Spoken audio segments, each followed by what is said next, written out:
So certain little things started happening in a very unique way with all of you who have left, who are with me, or who shall be with me, or who shall leave me. They were all very important to play a role in forming the 3HO,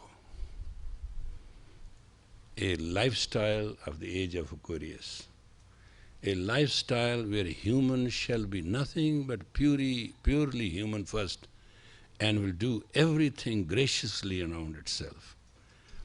And that was my idea. My idea was actually what provoked me to come here was not actually America and American dollars, to be very honest, and not you and your environments. I was very well settled. There was nothing to it. What provoked me to come here was that I did not somehow wanted to go to Russia. It used to be a Soviet Union. And it was a very beautiful plot in which I was going to be put in, because the knowledge I have, nobody has. So they wanted me to get to that. So I thought it's better to run to Canada. So I had good contacts. I knew the ambassador. He used to be called High Commissioner. And we managed, and I resigned, and very fast I left. I came to Canada. And in Canada it didn't work out much because it was very cold. But in 2 months or some days I remained in Canada. I hit the front page of Globe and Mail, which is their biggest paper.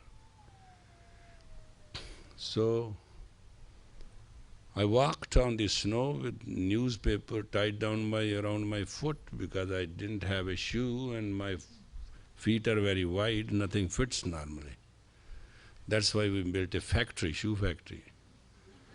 I mean, it's not that we have been not real cautious about things, lest they may not happen.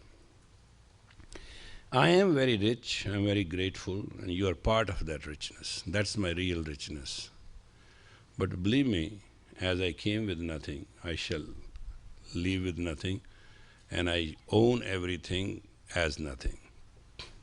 It shall belong to the generations to follow and generations to come. And I've just played a role as a custodian and a caretaker. I've taken ownership with a great perfection, and my basic idea is very simple. Don't let down anybody, don't let down yourself, and don't participate directly or indirectly in any letdown, even in conversation. That's the practice I have. And second is I do two things.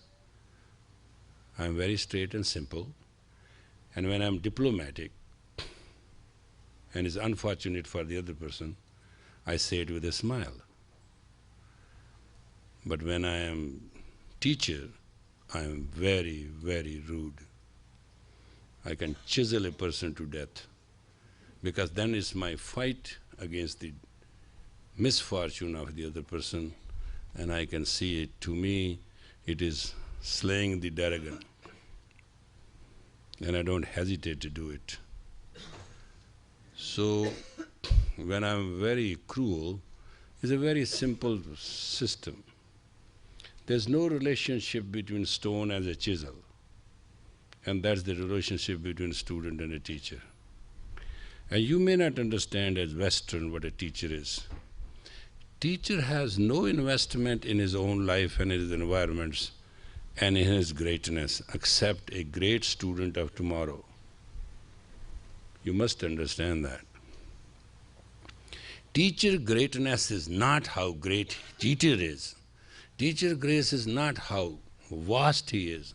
Teacher greatness is not how happy and wealthy and how many people serve him and how many people adore him and how many people like him and how people dislike him, how powerful he is. That all I am. That doesn't make any sense. The only sense which makes to a teacher is, will there be a teacher tomorrow which will be 10 times better than me? That is all what it matters. And if that is not done, then the legacy of the golden chain breaks. In our legacy of Kundalini Yoga, a student has to be 10 times better than his teacher. Period. And it's very simple. There is a bhakti way, a devotional way of doing it. You become zero, the one God will be with you, you become 10 times better. That's a bhakti way. Shakti way is resurrect your consciousness through the system and participate personally with everything and decide everything impersonally. That's another way. Participate personally, very personally, but decide very impersonally. Because when you personally decide something, you are the worst sinner and ugliest and dirtiest human being on the earth. Because you took away somebody's personality which was given to that person by God, and you have directed that personality for which you have no right. Do you understand how many times we do these blunders? That we interfere in people's life personally?